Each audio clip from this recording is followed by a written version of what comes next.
Two. Welcome back, WNST, Towson, Baltimore, and Baltimore Positive. We are positively into the final legs of the Maryland Crab Cake Tour. The hashtag is Crab Cake Tour. Big appreciation to our friends at Royal Farms and Chicken Palooza, because Chicken Palooza expires right when the Crab Cake Tour expires, and right about the time that Alanis Morissette hits the stage at Merriweather at the end of the month. Well, football next month. But I've been out and about, and the word of the month this month, as everyone knows, has been serendipity.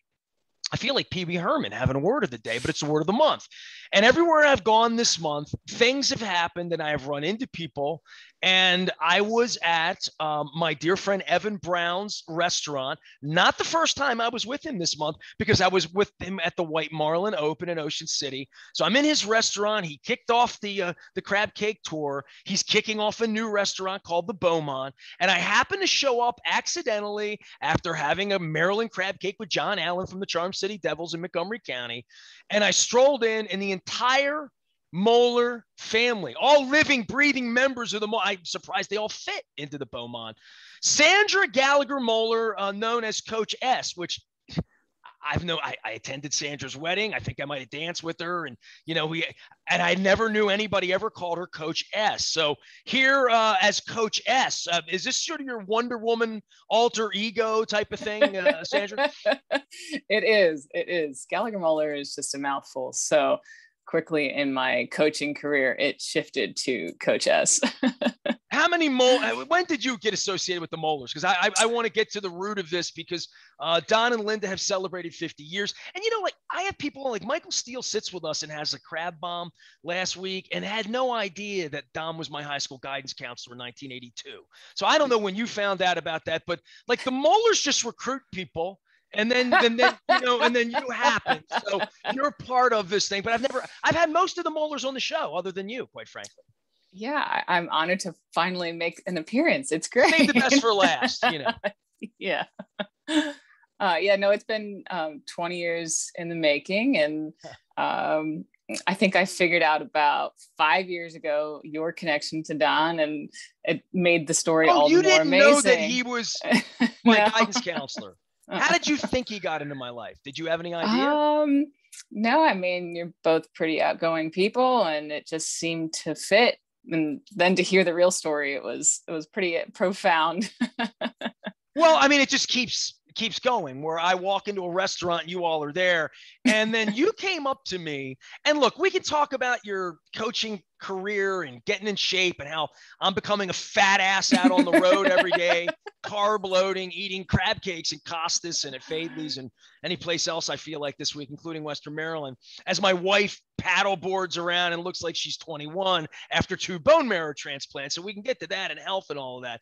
But you came up to me and, I said serendipity, that like, I was just literally getting on the highway after dropping off my friend John Allen in Clarksville. And I looked down and I'm like, oh my God, Evan invited me. So I wind up having this great night. I take my wife a steak home. It was delicious.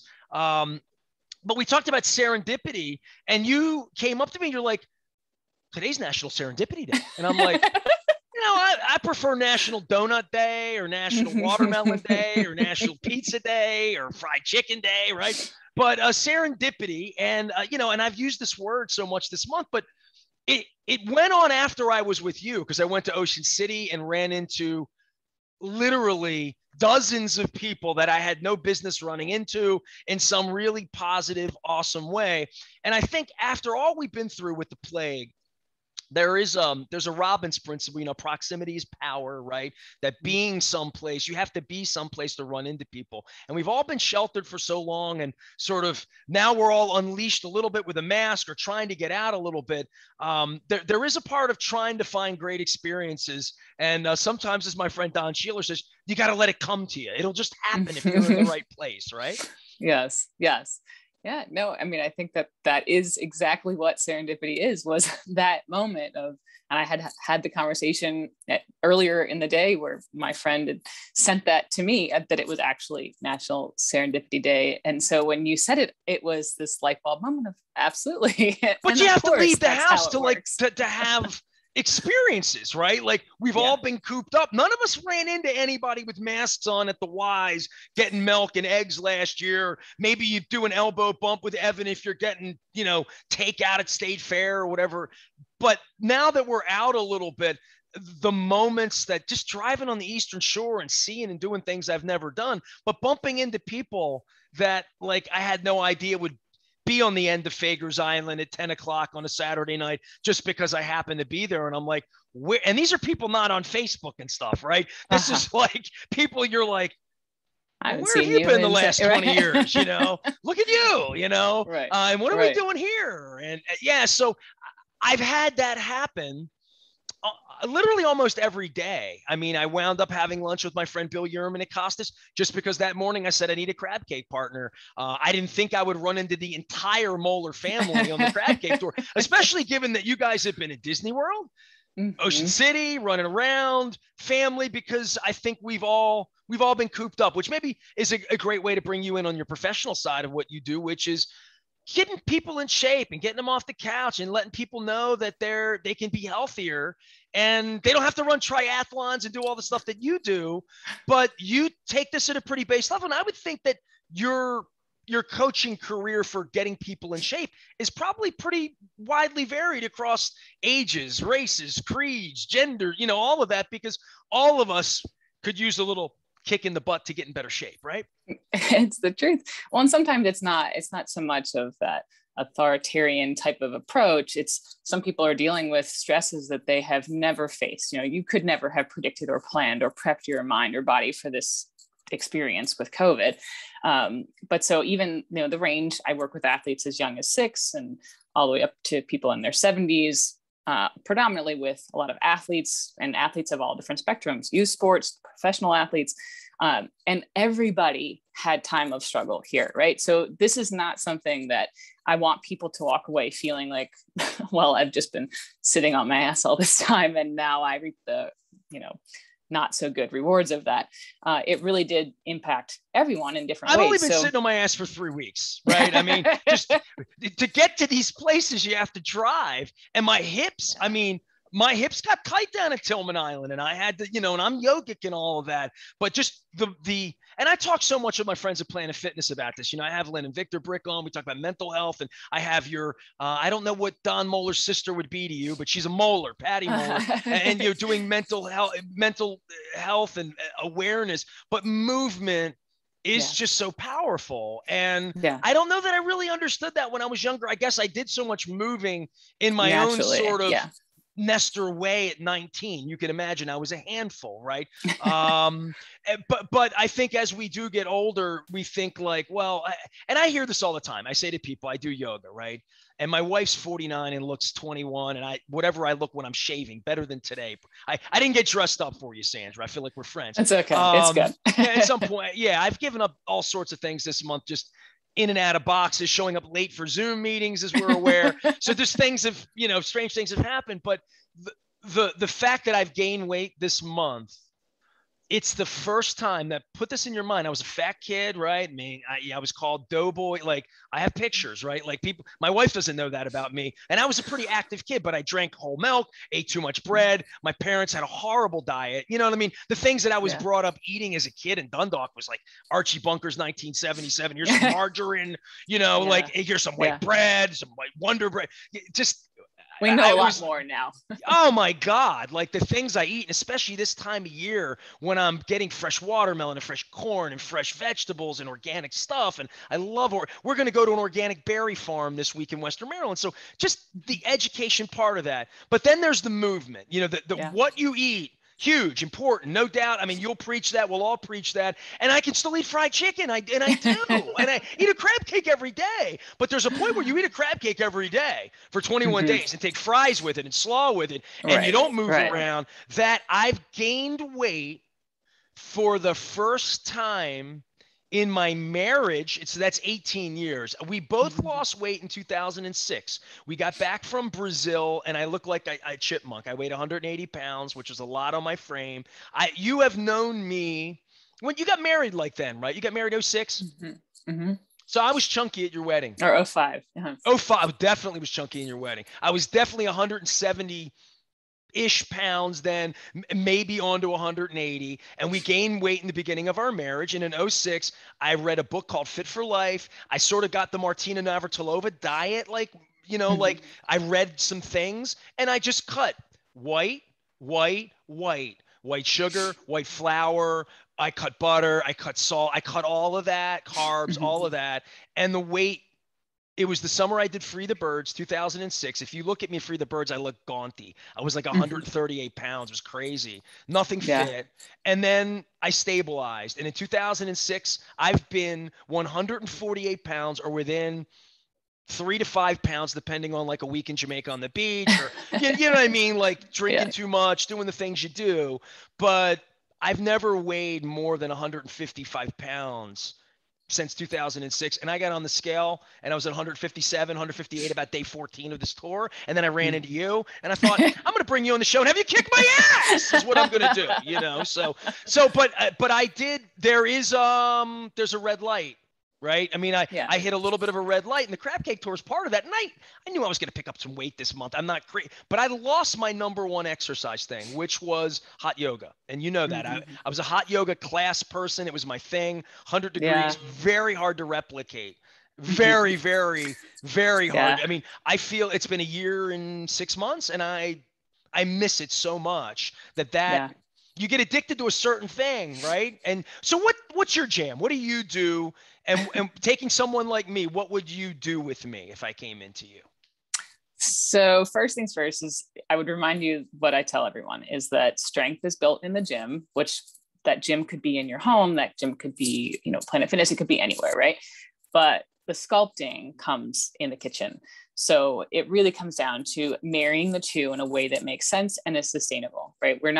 I'm not in the business of shaming people into any particular physique, right? Because you could have a very slim, attractive physique that doesn't function or move or feel happy.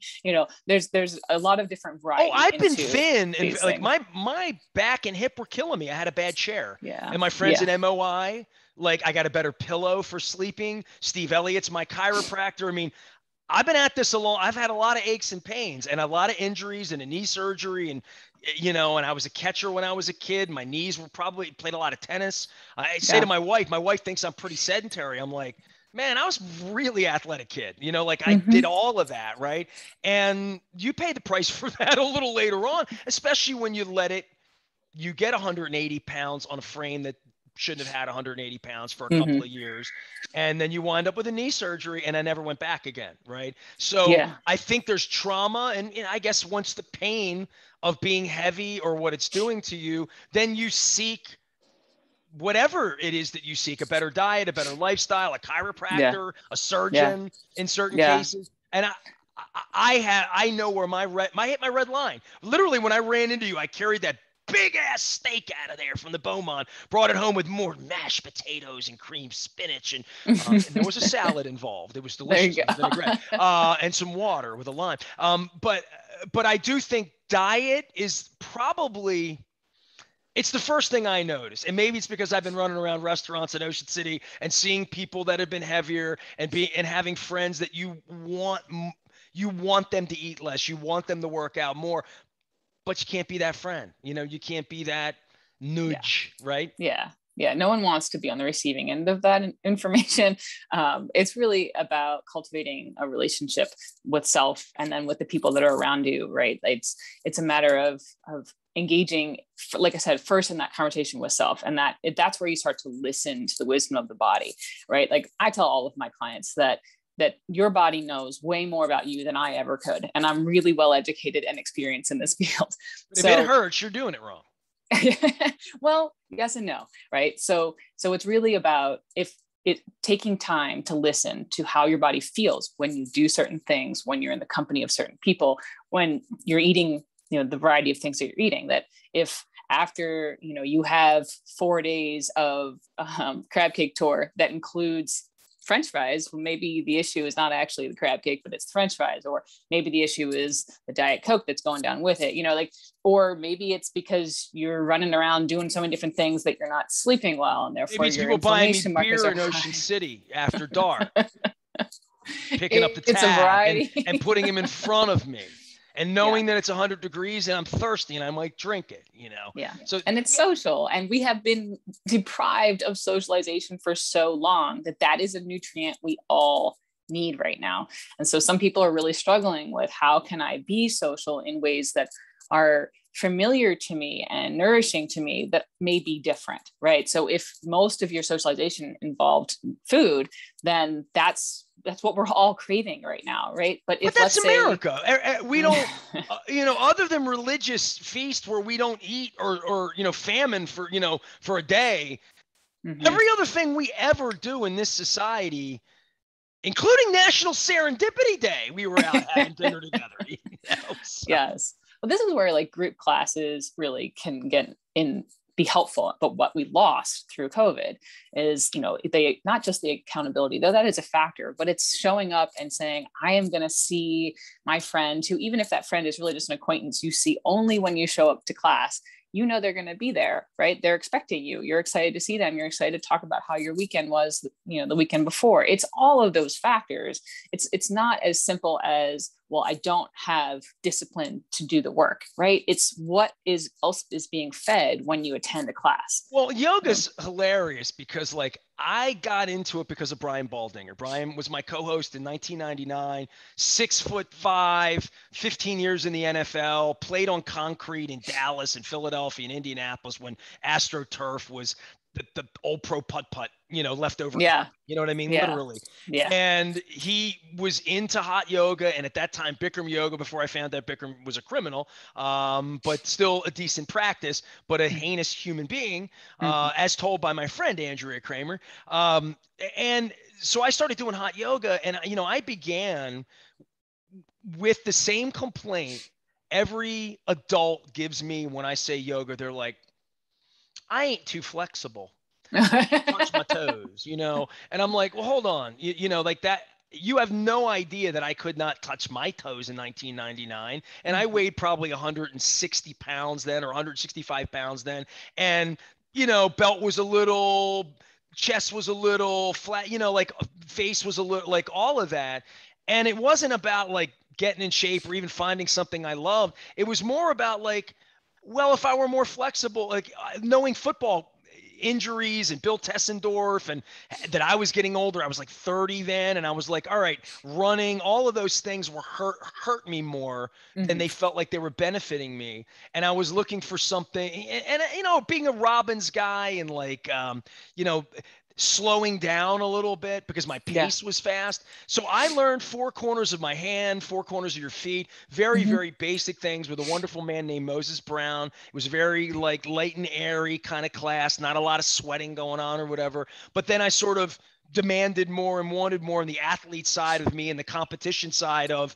hey, I can touch my ankles. Hey, I can touch the top of my foot. Hey, there's Mr. Toe. And now I can grab my feet and I'm all pliable like Gumby, right? Yeah. 21 years in, I think it leads to me looking youthful and feeling youthful that I picked something that I really enjoyed that goes in every hotel room floor. It works in pools. It works when I'm alone. It works in airports around a corner. It works everywhere. And I think it's kept me from getting injured.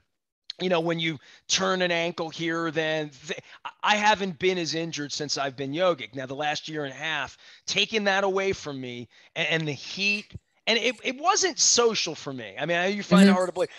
No, for I some don't know it that is, I for some even it's had not. a friend at the yoga studio that I would call a real friend. They're people I knew. I saw them. We sweat together.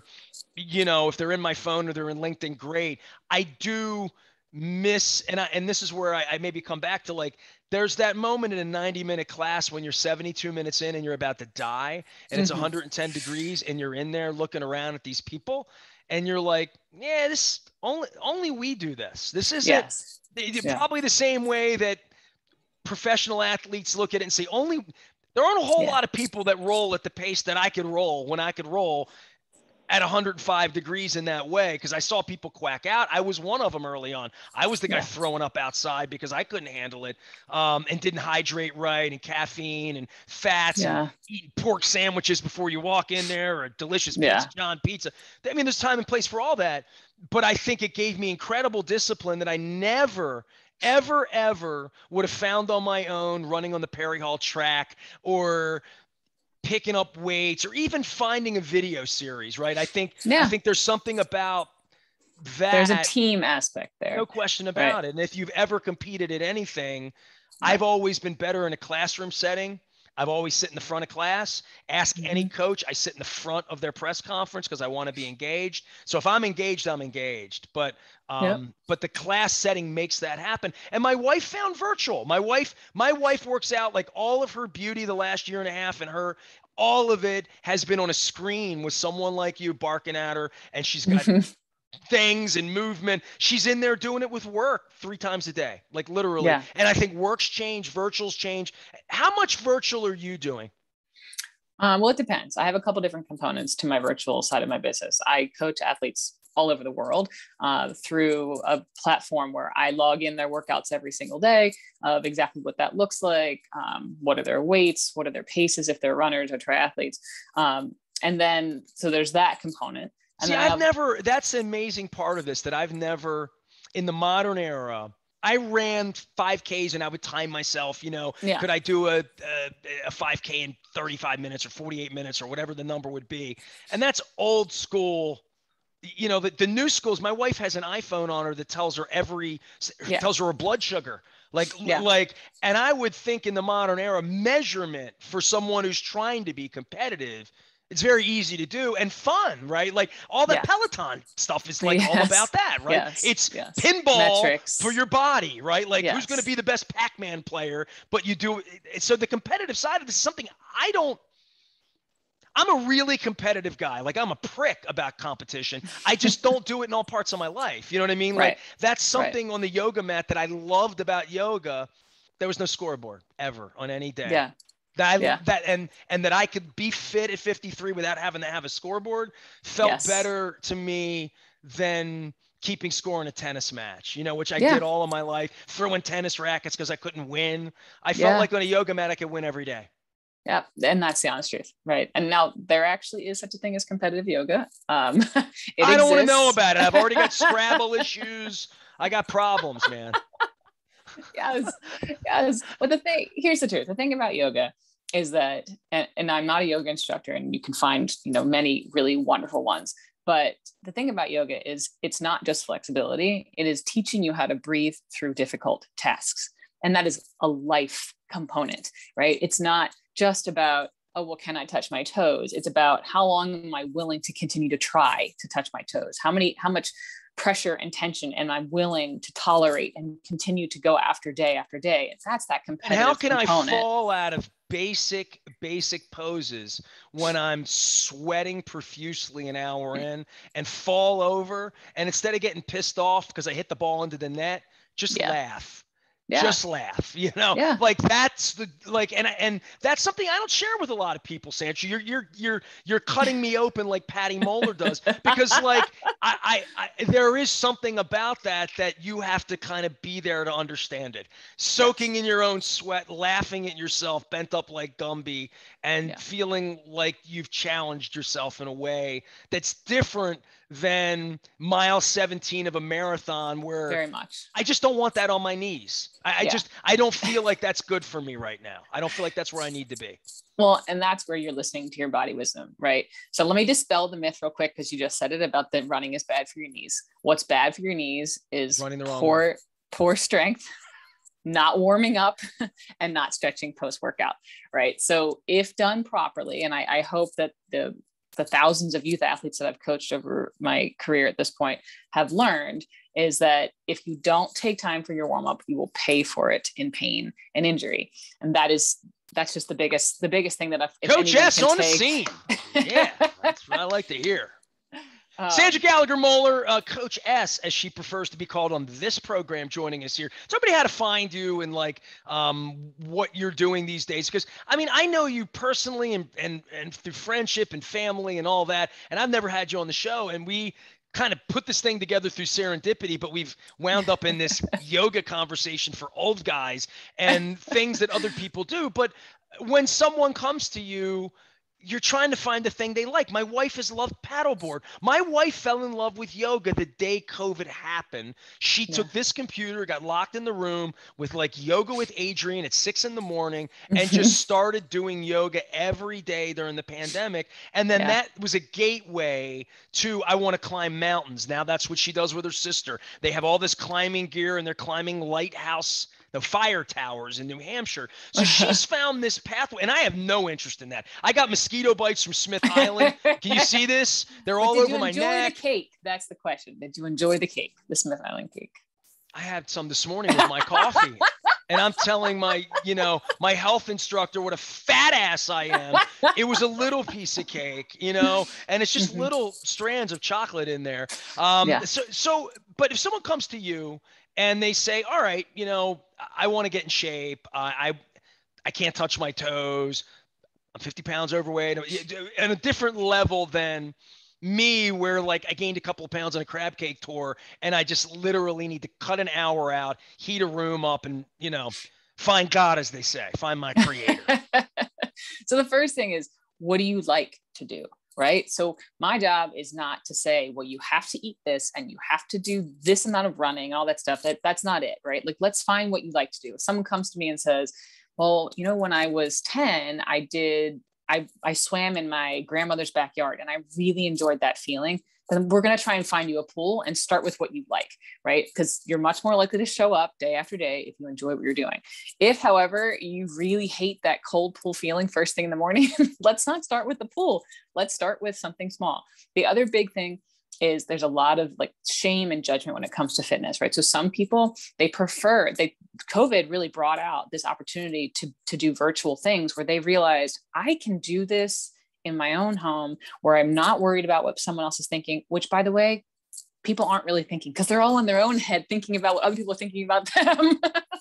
But so yeah, I mean, when I was in the gym at 24 and I was trying to pick up a girl, I think it was a little different than like walking in now and just like, I don't care. Ego is a strange thing, right? Through the course of our lifetime, right? And our friends at Planet Fitness always talk about judgment free. And that's was part of other gyms 20 years ago, that like judgment was part of the reason you were there, to be seen and be seen.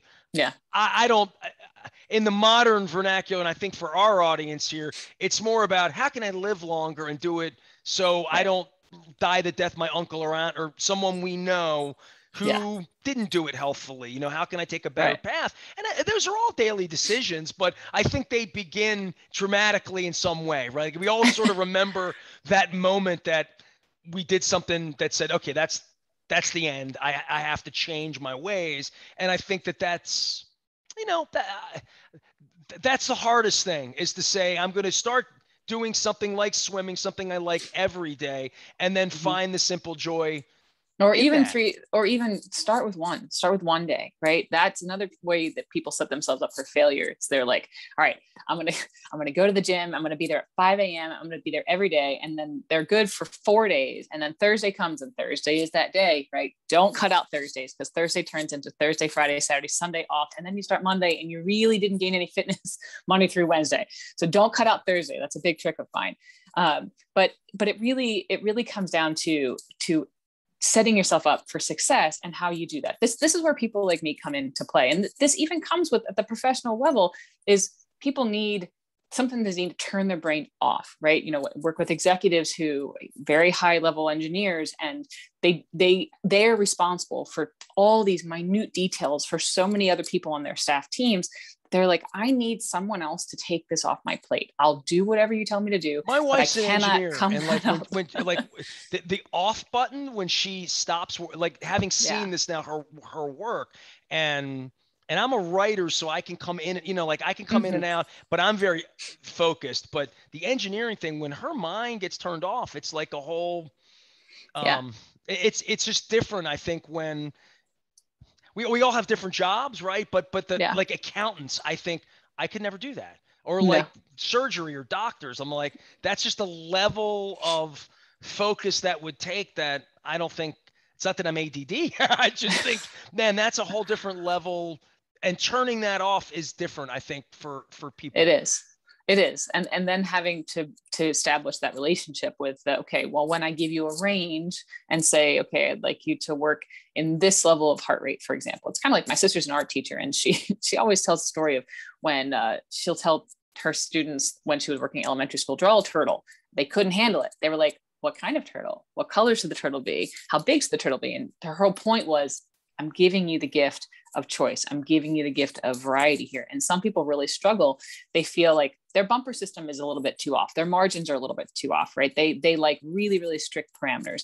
But part of my job is helping people to trust themselves and to give a little bit of that space and know that I'll be there on the bumper side. If you're veering away from your goals and your ambitions, I'll be there to kind of push you back into the center. But all I do is guide this process, right? Like if athletes come to me or people who are trying to gain fitness and health and wellness, and they're really struggling, they're like, coach, I need you to kind of like, we need to talk every day. That can be a thing, but ultimately the goal is to say, I have imparted my wisdom to you, which is most important, you listening to your own inner wisdom, right? Like when you pick up the fourth beer, how do you really feel? And how are you going to feel tomorrow? Right? Not just in this moment, socially, this feels fun, but how does that physically, emotionally, spiritually feel to you? Right? And there's no shame in drinking the beer. That's not what I'm saying. It's just learning how to listen to yourself. Right? And then not having to then go to the gym for 6 hours the next day to undo the damage. That's not how it works. First of all, it's not a calorie in, calorie out. It's not a good night in, bad night out. Like that's not really how it works. So so the 30 bad days I've had here, I don't have to really do 30 days of penance in September. No. It's like when people stop smoking, right? The first day you stop smoking, you start cultivating healing. It's the same thing with your nutrition. The first thing that you decide, that item right here is loaded with items that are inflammatory to my body, I'm going to choose not to do that. You've already started the healing process. I'm that guy. Like I'm starting my diet September 1. Really. I mean, I'm going to be bad for just one more week. And then but Sandra Gallagher Mohler's here. Tell everybody how to find you. Cause I asked that question. I never gave you a chance to answer that one. God, you can find me online. I have 2 websites, www.15degreeshift.com. That's what does that number mean? 15. I was going to, because I didn't know that about you, that I didn't have your email address and you sent it to me to make the Zoom. And I'm like, 15-degree shift. Yes. So I sort of know what that represents on a boat. Probably would have taken me out of St. Michael's to a better crab cake last week. Maybe I would have wound up in Rock Hall. But serendipitously, you don't know why you ended up there. Oh, no, I had great company. That's what happened. Because Dave Miller was with me, and Brian Doak was with me in Oxford, and our French Jerry and Piper was with us too. So yeah. Good things came out of it. Mm-hmm. So the sidebar story, and you can read this on my website. It's about 5 or 6 years ago. I got really, really ill. I was out for a couple months, honestly, which ultimately ended up being that I had sepsis, but it was the underlying current of it. Anyway, I was really, really sick. And you're coming from somebody who was running 6 to 8 miles a day, lift strength training 2 times a week. I ate a healthy diet. I did all the quote unquote, all the things, right? All the things Coach S was telling you to do. Yes, all the things. And when I got sick, I tried all the things. I was doing everything I possibly could, seeing the physicians. I was at multiple hospitals. And once I finally started getting well enough to return to work, I was meeting with a client and I started not feeling well again. Like I had pushed myself a little bit too far for starting back. And I sat down on the floor and I'm so frustrated. I looked at him and I was like, I'm so done. I want to go back to my life. I want to go back to feeling healthy and strong and, busy even, right? Well, there's a key there to feeling busy. And he looked at me and he's like, Wes, you're kind of doing it all wrong. You're trying to do a 180 and all you need to do is a little 15-degree shift. Okay. So there's part one. And I looked at him and I immediately felt better. I felt like I can do small things. I can appreciate the fact that I'm in the building today, as opposed to sitting on my couch again for the 45th day in a row. And I felt a little better. And then the next day I was in PT at this point because the inflammation in my body got so high.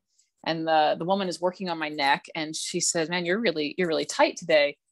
She's like, but you're only off by like 15 degrees. And I like whipped my head around and I said, what did you say? This is the very next day. So there you go. It was very much. And so it hit this nerve for me of how important it is to stay focused on small changes and big results, right? We don't run a marathon in one day, right? Actually in racing you would, but in terms of training, it starts small, right? And those small things done repetitively, done consistently, done with integrity have a huge impact on our health and wellness, right? And then how we're nourishing our mind and body too, not just with the food that we eat, but in not shaming the foods that we do, in cultivating connections, deep connections with our friends and family. Like those things are all just as nourishing and vital. And I mean, that's what we're seeing on the mental health side. That's what we're seeing is the impact of not being nourished through connection that we've had. I mean, the Zoom fatigue is real, and so I rather enjoy it actually, so.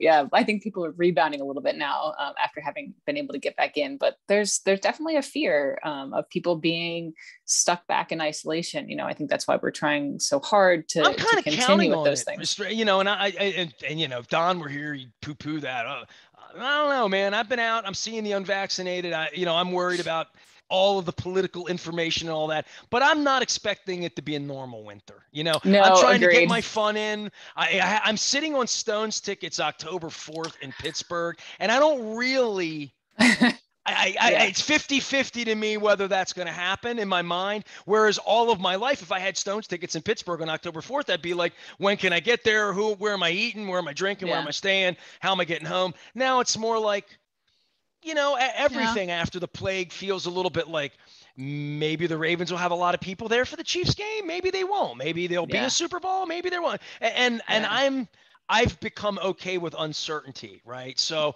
that has become part of me embracing new things and uncertainty that's been the biggest issue for me over the last year and a half for my mental health is just embracing uncertainty. Yeah. That's an area where you had to expand your margins, right? And I think so many did. And what we've realized is that we actually did well with that, right? That's we're all still here. I mean, those of us who are here, not everybody, but we're still here, Yes. Yeah. And it's not to belittle the suffering that people have and will continue to feel right now, but we have learned how to pivot. Right. We certainly in the fitness industry, you had to survive, right? In order for the fitness professionals to survive, we had to go virtual. We had to be more on the phone. We had to get really creative in how everybody had to be happen. I mean, all I've been with restaurateurs, everybody had to be creative last year, and we all saw it. We all participated in it, and we kind of held our villages together. Yes, right? There was a rally, right? And that's certainly what I hope we kind of get back to, is that feeling of all being on the same team, right? Like that, exactly what you experienced in your yoga is that when it's hot and it's intense and everybody's feeling this pressure and everybody wants to just bail and be like, I'm going to go swimming, right? I'm looking over there and I'm like, Coach S is holding bridge pretty nice right now. Look at her. I got to get back up, Yes, exactly. And the things that you do for longer with more effort because other people are with you and in that same space. I mean, that really is so much of it. Think about the times that if it were just left to you, you might say, I'm gonna do this little workout on my floor, and you do 15 minutes, which 15 is always better than 0. But let's say your actual intention was to do 45. But as you're sitting there and you've got emails to answer and text messages are coming through and the fridge is sitting there and the cat's there and you'd rather be doing other things, it's much easier to turn off at that 15-minute mark than to see it through. What you do is you do yoga with your cat, which is, when my other cat, when my previous cat died, I was so brokenhearted 4 years ago. Yeah. I said, my next cat, part of the jam is going to be doing yoga with her. So when I play with her at 3 a.m. because she's screaming and wants to play, I find a plank, you know what I mean? Like on the floor when I'm flicking the ball. So Sandra Gallagher Mohler's here. You first time, not last time. Father-in-law is Don Mohler. Husband is Jeff Mohler, who's still trying to sell my gorgeous home. Come on in. Available now at Mohler and Gary Realty. It's great having you on. One thing we did not mention, because I mentioned serendipity, was gratitude. And gratitude, when you mention being injured and sepsis and all this awful stuff, and you had a bad day and 15 degrees, and you're saying, well, at least I made it here to work out, even though it's not the best workout. I'm there. That, there's some gratitude for saying, all right, I'm getting better. And I think that was something that with my wife, I really worked very, very hard as her coach during, her getting better, say, it's better today than it was yesterday. And with her sickness, there were always ways to say, hey, let's be grateful. We're still here. We're still breathing. We still got a chance. Still got a donor. Still got a day. Still got a doctor. Still got a drug. That there's hope, right? And then having gratitude for having gotten there. So I'm grateful for spending a little time with you. I'm really grateful for you allowing time after I screwed up the Zoom time. So I'm happy to. I'm falling on the sword for everyone here for all of my mistakes and transgressions here in August as I get fat eating crab cakes all over the state. So it'd be nice that Coach S is there to coach me through. Tell everybody one more time how to find you best way. You can find me on 15degreeshift.com, iruntons.com, on Instagram. iruntons. iruntons.com. Nope, that's right. All right, I got it. And what else? And then on Instagram, same things, 15 degree shift and I run tons. I give out little tidbits. Essentially, 15 degree shift on Instagram is what it's like to have little conversations with me, and the things that I share there. So yeah, I appreciate. All right, well, I'm going to make 15 degree shift here as I shift out to Western Maryland and do stuff like fly fishing. Jen has this thing about zip lining that she might want to do it. Okay. Yeah. So, and we're going out to like a resort where they have a mountain coaster. Have you been to Deep Creek before? Yes, but I have not explored Deep Creek the way others have. I did a triathlon camp there once. Oh, you just went and left. Yeah. Came, saw, ran, swam. Yes. Yeah. Ran, swam, biked, and left. Yes. All right. Well, have a great rest of the summer. Hope to see you around at Mohler congregations and gatherings anywhere in the 21228. Sandra Gallagher, my friend and serendipity partner here in discussing your physical health and getting you back in shape. And we appreciate all of our partners who, including Royal Farms, who there's water in there. There's coconut water in there. They have salads in there. They have literal carrot and celery little dip thing. So there's healthy things everywhere if you're looking.